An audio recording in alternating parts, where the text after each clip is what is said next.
ጤና ይስጥልኝ የገበያ ሚዲያ ተከታታዮቻችን የመስከረም 21 ቀን 2018 ዓመተ ምህረት ዕለታዊውን የምዕራፍ 2 የምሽት የዜና ዘገባዎቻችንን ይዘንላችሁ ቀርበናል። የተመረጡ ምጣኔ ሀብታዊ፣ ማህበራዊና ሌሎች አዳዲስ መረጃዎችን በዜና ዘገባችን ላይ ያካተናል። አብራችሁ እንድትቆዩ እንጋብዛለን። በቅድሚያም አርዕስቶችን ዛሬ ጠዋት በደረሰው ከባድ አደጋ የሟቾች ቁጥር ከ30 ማለፉ ተገልጿል። ከዚህ ጋር ተያይዘው የወጡ አዳዲስ መረጃዎች የምናደርሳችሁ ይሆናል። ኢትዮጵያ ከአበዳሪዎቿ ጋር የዕዳ ሽግሽግ ድርድር መጀመሯ ተሰምቷል። በዝርዝር የምንነግራችሁ ይሆናል። ደረጃቸውን ባልጠበቁ ምግብ ቤቶች ላይ ከባድ እርምጃ እየተወሰደ መሆኑ ተገልጿል። ሙሉ መረጃውን ትሰሙታላችሁ። በወንዶ ገነት ከተማ አነጋጋሪ ድርጊት የፈጸሙ በርካታ ሰዎች በቁጥጥር ስር መዋላቸው ተገልጿል። ከዚህ ጋር ተያይዞም ከተማ አስተዳደሩ ያወጣው አነጋጋሪ መረጃም አለ፣ የምትሰሙት ይሆናል። አሜሪካ በኢትዮጵያ የሚጀመረው ግዙፍ ፕሮጀክት በሚመለከት ያወጣችው አዲስ መረጃም አለ፣ ከመረጃዎቻችን መካከል ይገኛል። እነዚህና ሌሎች ጉዳዮች እናደርሳችኋለን። አብራችሁን በመቆየት እንድትከታተሉን እየጋበዝን ወደ ዝርዝር ጉዳዮች እንለፍ። እንኳን ደስ ያላችሁ። በተመጣጣኝ ዋጋ ቤቶችን በማቅረብ ዘርፍ በኢትዮ ሪል ስቴት አዋርድ የተሸለመው ቴምር ፕሮፐርቲስ አሁን ደግሞ አዲስ ዓመትን በማስመልከት ፒያሳና አያት በሚገኙ ሳይቶቻችን ላይ እስከ 35 በመቶ የሚደርስ ታላቅ ቅናሽ ይዘን መጥተናል። ግንባታቸው እስከ 80 በመቶ በደረሱት ሳይቶቻችን 65 በመቶ ለሚከፍል 35 በመቶ ታላቅ ቅናሽ እንዲሁም 40 በመቶ ለሚከፍሉ ደንበኞች የ20 በመቶ ቅናሽና የ8 ወር ረዥም የክፍያ ፎይታ ጊዜን እንሰጣለን። ባለ 2 መኝታ ከ5.3 ሚሊዮን ብር ጀምሮ፣ ባለ 3 መኝታ ከ6.5 ሚሊዮን ብር ጀምሮ በዶላርም ሆነ በዋጋ ግሽበት ምንም አይነት የዋጋ ጭማሪ አናደርግም። ከኢትዮጵያ ውጪ ለምትኖሩ ወኪል ባይኖራችሁም በዲኤችኤል ያላችሁበት ድረስ ውልከን እናስፈርማለን። ይህ ቅናሽ ለ15 ቀናት ብቻ ስለሚቆይ ለበለጠ መረጃ በ0902770077 ወይም 0981575696 ይደውሉ። በቴሌብር ብድር የወሰዱ ደንበኞችን በሕግ መጠየቅ ከባድና ውስብስብ ነው ተባለ። ከኢትዮ ቴሌኮም በቴሌብር መተግበሪያ ብድር ወስደው ያልመለሱ ደንበኞችን በሕግ የመጠየቅ ሂደት ከደንበኞች ቁጥር አኳያ ውስብስብ እንደሚሆን የሕግ ባለሙያዎች ገልጸዋል። ከቀናት በፊት የኩባንያው የሕግ ጉዳዮች አስተዳደር የስራ ክፍል በቴሌብር ብድር ወስደው ያልመለሱ ደንበኞችን በሚመለከት ባስተላለፈው የማስጠንቀቂያ ጽሑፍ የወሰዱትን ብድር የማይመልሱ ደንበኞችን በሕግ አስገዳጅነት እንደሚያስከፍል ማስታወቁን መዘገባችን አይዘነጋም። ጉዳዩን በሚመለከት ሀሳባቸውን የሰጡት የሕግ ባለሙያዎች ኩባንያው ያበደረውን ገንዘብ የመጠየቅ መብት ቢኖረውም ሂደቱ ግን ውስብስብና አድካሚ እንደሚሆን ገልጿል ሲል ሪፖርተር አስነብበዋል። በዚህም በርካታ ቁጥር ያላቸውን ደንበኞች በፍርድ ቤት በመክሰስ ማስወሰን ጫና እንደሚፈጥርና ለኩባንያውም ከባድ ይሆናል ሲሉ የሕግ ባለሙያው አቶ ታምራት ኪዳነ ማርያም ተናግረዋል። ለወደፊቱም የቴሌብር ብድር ውል ውስጥ ዝርዝር የስምምነት ቅድመ ሁኔታዎች በማስቀመጥ ማጠናከር እንደሚገባ ያሳሰቡት የሕግ ባለሙያው በፍትሐ ብሔር ስነ ስርዓት ሕግ ተከሳሾችን አጣምሮ በአንድ መዝገብ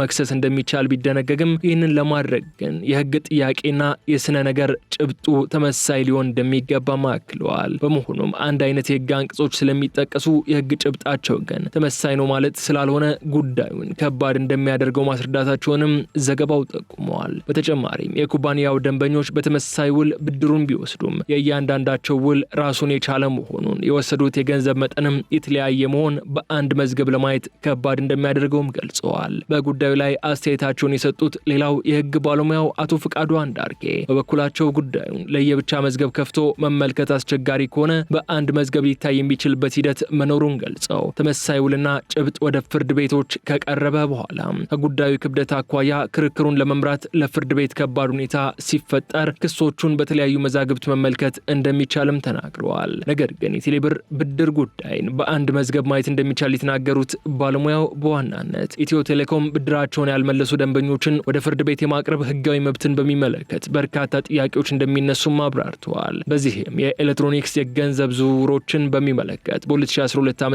የወጣውን አዋጅ ቁጥር 1205 በዲጂታል መንገድ የሚደረጉ ግንኙነቶችን ከመደበኛው ግንኙነት ጋር እኩል መሆናቸውን ማስፈሩንና የኤሌክትሮኒክ ሰነዶች በሕግ ፊት የሚኖራቸው ውጤት በወረቀት ከሚቀርቡ ሰነዶች እኩል መሆናቸውንም አክለው ገልጸዋል።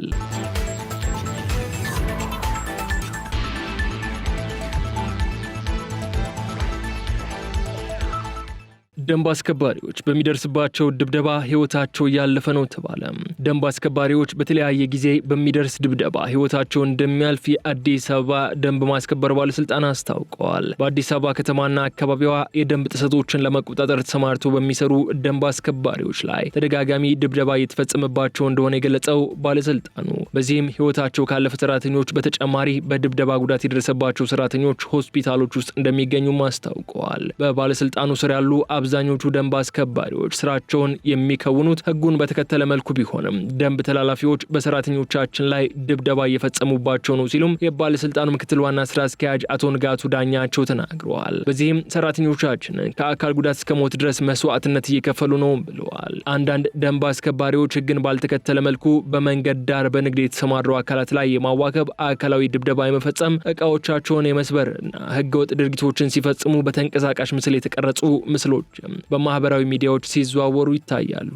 ለዚህ ምላሽ የሰጡት አቶ ንጋቱ አብዛኞቹ ደንብ አስከባሪዎች የደንብ ጥሰቶችን የሚቆጣጠሩት ህጉን በተከተለ መልኩ ነው ያሉ ሲሆን ቁጥራቸው አነስተኛ ቢሆንም አንዳንድ ደንብ አስከባሪዎች ከህግ ባፈነገጠ መልኩ ሊሰሩ ይችላሉም ሲሉ ተደምጠዋል። አክለውም ማህበረሰቡም ጥቆማ ከሰጠን ህጉን በተላለፉ ደንብ አስከባሪዎች ላይ አስፈላጊውን እርምጃ እንወስዳለን ማለታቸውንም ሸገር ሬዲዮ ዘግበዋል።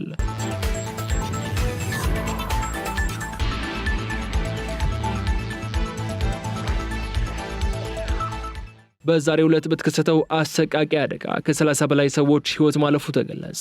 በአማራ ክልል ሰሜን ሸዋ ዞን ምንጃር ሸንኮራ ወረዳ አረርቲ ማርያም የተረበረበ እንጨት ተደርምሶ ይሄ ዘገባ እስከተጠናቀረበት ሰዓት ድረስ የ35 ሰዎች ህይወት ማለፉን በደብረ ብርሃን ፖሊስ አባል የሆኑት ምክትል ሳጅን ሰናይት ፈቃደ ተናግረዋል። ቤተክርስቲያኗ ዓመታዊውን የቅድስት ድንግል ማርያም የንግስ በዓል አስመልክቶ ከምታካሄደው የንግስ ክብረ በዓል ጎን ለጎን እየተሰራ ያለውን የቤተክርስቲያኗ ግንባታ እየተጎበኘ ባለበት ሰዓት ለፊኒሽንግ የተረበረበው እንጨት በመደርመሱ አደጋው እንደደረሰም ገልጸዋል። 200 በላይ ሰዎች ከባድና ቀላል ጉዳት እንዳጋጠማቸው የወረዳው ፖሊስ መምሪያ ኃላፊ ኢንስፔክተር አህመድ ገበየው የገለጹም ሲሆን በአደጋው የአካል ጉዳት የደረሰባቸው ሰዎች እንዲሁም የሟቾች ቁጥር ያልታወቀም ሲሆን ሊጨምር እንደሚችልም ተጠቁመዋል። በሌላ በኩል የአረርቲ ከተማ ሰላምና ጸጥታ መምሪያ የጉዳቱ መጠን ከፍተኛ በመሆኑ እንዲሁም ከእንጨት ርብራቡ ስር ያልወጡ ሰዎች በመኖራቸው የጉዳት መጠኑን መገመት አስቸጋሪ እንደሆነ ገልጸዋል። ለተጎጂዎች የመጀመሪያ ሕክምና በአንድ ሆስፒታልና በ4 ጤና ጣቢያዎች የተሰጠም ሲሆን ከፍተኛ ጉዳት የደረሰባቸው 5 ተጎጂዎች ለተጨማሪ ሕክምና ወደ አዲስ አበባ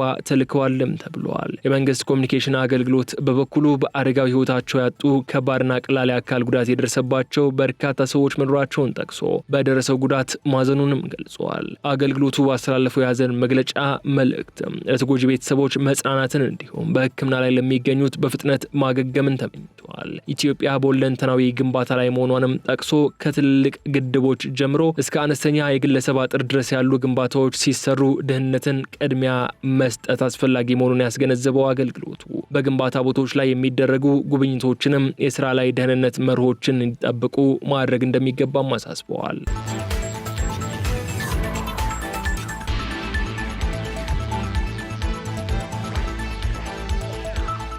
ኢትዮጵያ ከ1 ቢሊዮን ዶላር አበዳሪዎቿ ጋር የዕዳ ሽግሽግ ድርድር መጀመሯ ተሰማም። ኢትዮጵያ ከ10 ዓመታት በፊት ለሸጠችው የ1 ቢሊዮን ዶላር ቦንድ ከዓለም አቀፍ የቦንድ ገዢዎች ጋር የዕዳ ሽግሽግ እንዴት ማድረግ እንዳለባቸው መደበኛ ንግግር መጀመሯ ተገልጿል። ከቦንድ አበዳሪዎች ጋር የተያያዙ አንዳንድ ስብሰባዎች ነበሩ ሲሉም አንድ የገንዘብ ሚኒስቴር ባለስልጣን ዝርዝር መረጃ ሳይጠቅሱ የመንግስት ልዑክ ወደ ፓሪስ ማቅናቱን አረጋግጠዋል። ምንጩ የስብሰባዎቹ ውጤት መጨረሻ ላይ የሚገለጽ እንደሆነ በመጠቆም ስምምነት ላይ ግን እንዳልተደረሰ የገለጹ ሲሆን አዲሱ የብሔራዊ ባንክ ገዢ ዶክተር ኢዮብ ተካልኝም አስተያየት እንዲሰጡ ተጠይቀው ወዲያውኑ ምላሽ አልሰጡም። ለመሰረተ ልማት ግንባታዎች እንደሚውል የተነገረለት የቦንድ ሽያጭ በ10 ዓመታት ተመልሶ የሚከፈልና የ6.625 በመቶ ወለድ ያለው መሆኑ በወቅቱ ተነግሮ የነበረ ሲሆን ኢትዮጵያ ያወጣችውን ቦንድ 50 በመቶ የአሜሪካ ባለሀብቶች፣ 35 በመቶ የእንግሊዝ ባለሀብቶች፣ 14 በመቶ ደግሞ የአውሮፓ ሀገራት ባለሀብቶችና ሌሎች ገዝተዋል። በውሉ መሰረትም ኢትዮጵያ በ2016 ዓ.ም የቦንድ ብድሩን ክፍያ መክፈል ያልቻለች ሲሆን በቡድን 20 የጋራ ማዕቀፍ በኩል የዕዳ ሽግሽግ እንዲደረግ የመረጠች ሲሆን በዚህ አካሄድ የሁለትዮሽ ብድር ዩሮ ቦንድ እና ሌሎች የንግድ ብድሮች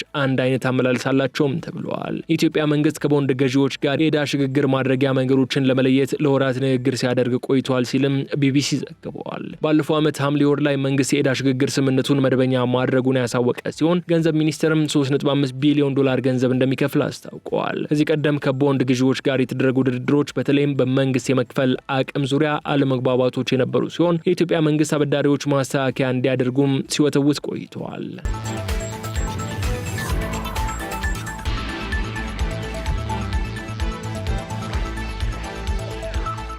ደረጃቸውን ባልጠበቁ ምግብ ቤቶች ላይ እርምጃ እየተወሰደ መሆኑ ተገለጸ።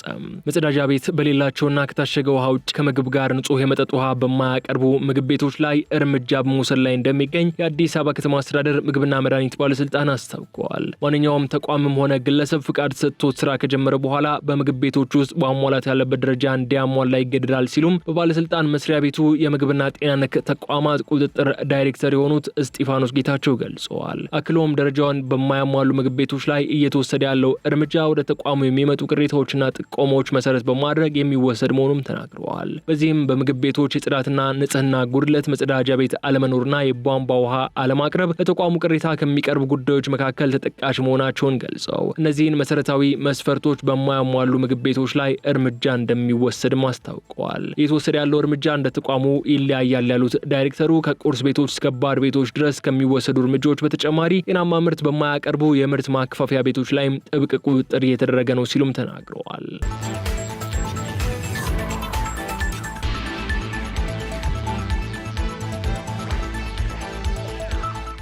ሴት ልጅ ሱሪ አታደርግም በማለት ጥቃት የፈጸሙ ግለሰቦች በቁጥጥር ስር መዋላቸው ተገለጸ። በወንዶ ገነት ከተማ ትናንት መስከረም 20 ቀን 2018 ዓ.ም ሴት ልጅ ሱሪ አታደርግም በማለት ሴቶችን በማጥቃት ልብሳቸውን በምላጭ በመቅደድና በማውለቅ ወንጀል የተጠረጠሩ 16 የሚጠጉ ግለሰቦች በቁጥጥር ስር መዋላቸው የከተማው አስተዳደር አስታውቀዋል። የከተማው አስተዳደር ባወጣው መግለጫም የከተማውን ለውጥ የማይፈልጉ እኩይ ተግባራቸውን ለመፈጸም በከተማው ውስጥ በቀን ስራ ላይ ተሰማርተው የሚገኙትን የቀን ሰራተኞችን በመጠቀም ድርጊቱን መፈጸማቸውንም ገልጸዋል። እነዚህ ግለሰቦች ሴት ሱሪ እንዳትለብስ በሽማግሌዎች ተወስኗል በሚል ሽፋን ሴቶቹን በነጻነት የመንቀሳቀስ መብታቸውን ለመጣስ ሙከራ ማድረጋቸው መግለጫው ጠቅሷል። መግለጫው አክሎም ሴት እህቶቻችን በፈለጉት አይነት አለባበስ ለብሰው በነጻነት የመንቀሳቀስ መብታቸውን ለመጣስ የተሞከረው ሙከራ በመንግስትና ሰላም ወዳድ በሆነው ህዝባችን ርብርብ በፍጥነት ሀሳባቸው ሳይሳካ ማክሸፍ ተችሏልም ብለዋል። የከተማው እንዲሁም መላው የክልሉ ነዋሪዎች የተከሰተውን ክስተት አጥብቀው የሚያወግዙ መሆኑን የገለጸው አስተዳደሩ ከተማው ቀን ከሌት የንግድ እንቅስቃሴ ያለበት አካባቢ በመሆኑም ከክስተቱ በኋላ በደቂቃዎች ውስጥ እንደወትሮ የተረጋጋ መንፈስ ወደ ሰላማዊ እንቅስቃሴ የተመለሰ መሆኑን ገልጸዋል። ከተማ አስተዳደሩ በዚህ እኩይ ተግባር ላይ ተሳትፈዋል በሚል የጠረጠራቸውን ግለሰቦችም በሕግ ጥላ ስር አውሎ የምርመራ ስራ እየሰራ እንደሚገኝ የሚያስታወቀ ሲሆን በቀጣይ የከተማ አስተዳደሩ የዚህን ጉዳይ መነሻ በማጣራት የእርምት እርምጃ እንደሚወስድና ጥብቅ ክትትል እንደሚያደርግም አስታውቀዋል።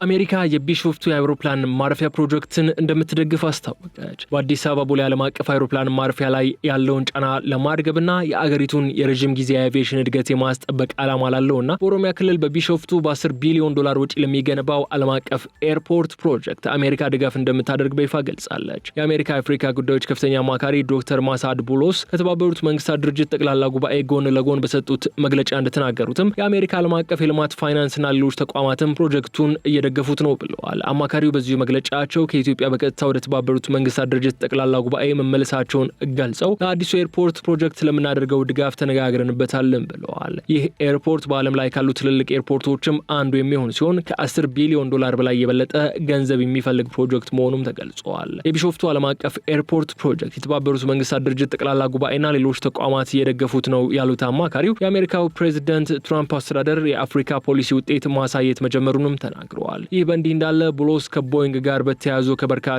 ፕሮጀክቶች ጋር ተቀራርበን እየሰራን ነው ያሉም ሲሆን ቦይንግ እንደምናውቀው ከኢትዮጵያ አየር መንገድ ጋር ትብብርና ሌሎች ብዙ መሰል አጋርነቶች አሉ በማለትም አስረድተዋል። ከሁለት ሳምንታት ቀደም ብሎ የኢትዮጵያ አየር መንገድ የቢሾፍቱ ዓለም አቀፍ ኤርፖርት ፕሮጀክትን አስመልክቶ በአዲስ አበባ ስካይላይት ሆቴል ባካሄደው የባለድርሻ አካላት ውይይትም የግንባታ ፕሮጀክቱን ዝርዝር የፋይናንስና የአሰራር አወቃቀሮችን ይፋ ማድረጉ ይታወሳል።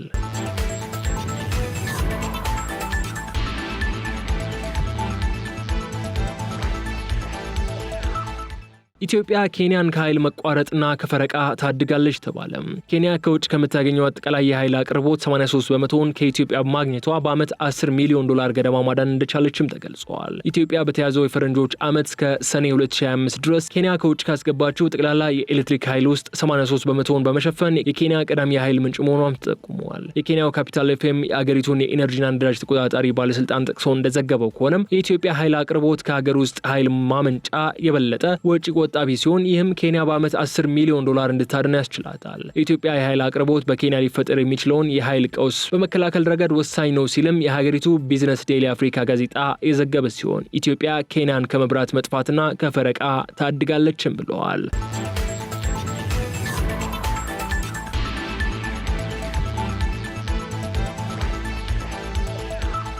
የተከበራችሁ የገበያ ሚዲያ ተከታታዮቻችን የመስከረም 21 ቀን 2018 ዓ.ም ዕለታዊውን የምዕራፍ 2 የምሽት ዜና ዘገባዎቻችን እነዚህ ስትከታተሏቸው የቆያችሁትን ይመስሉ ነበር። በሌሎች ጉዳዮች መልሰን እስክንገናኝ መልካም ሁሉ ለእናንተ ተመኘን። ሰላም። እንኳን ደስ ያላችሁ። በተመጣጣኝ ዋጋ ቤቶችን በማቅረብ ዘርፍ በኢትዮ ሪል ስቴት አዋርድ የተሸለመው ቴምር ፕሮፐርቲስ አሁን ደግሞ አዲስ ዓመትን በማስመልከት ፒያሳና አያት በሚገኙ ሳይቶቻችን ላይ እስከ 35 በመቶ የሚደርስ ታላቅ ቅናሽ ይዘን መተናል። ግንባታቸው እስከ 80 በመቶ በደረሱት ሳይቶቻችን 65 በመቶ ለሚከፍል 35 በመቶ ታላቅ ቅናሽ እንዲሁም 40 በመቶ ለሚከፍሉ ደንበኞች የ20 በመቶ ቅናሽና የ8 ወር ረጅም የክፍያ ፎይታ ጊዜን እንሰጣለን። ባለ 2 መኝታ ከ5.3 ሚሊዮን ብር ጀምሮ፣ ባለ 3 መኝታ ከ6.5 ሚሊዮን ብር ጀምሮ በዶላርም ሆነ በዋጋ ግሽበት ምንም አይነት የዋጋ ጭማሪ አናደርግም። ከኢትዮጵያ ውጪ ለምትኖሩ ወኪል ባይኖራችሁም በዲኤችኤል ያላችሁበት ድረስ ውልከን እናስፈርማለን። ይህ ቅናሽ ለ15 ቀናት ብቻ ስለሚቆይ ለበለጠ መረጃ በ0902 77 0077 ወይም 0981 57 5696 ይደውሉ።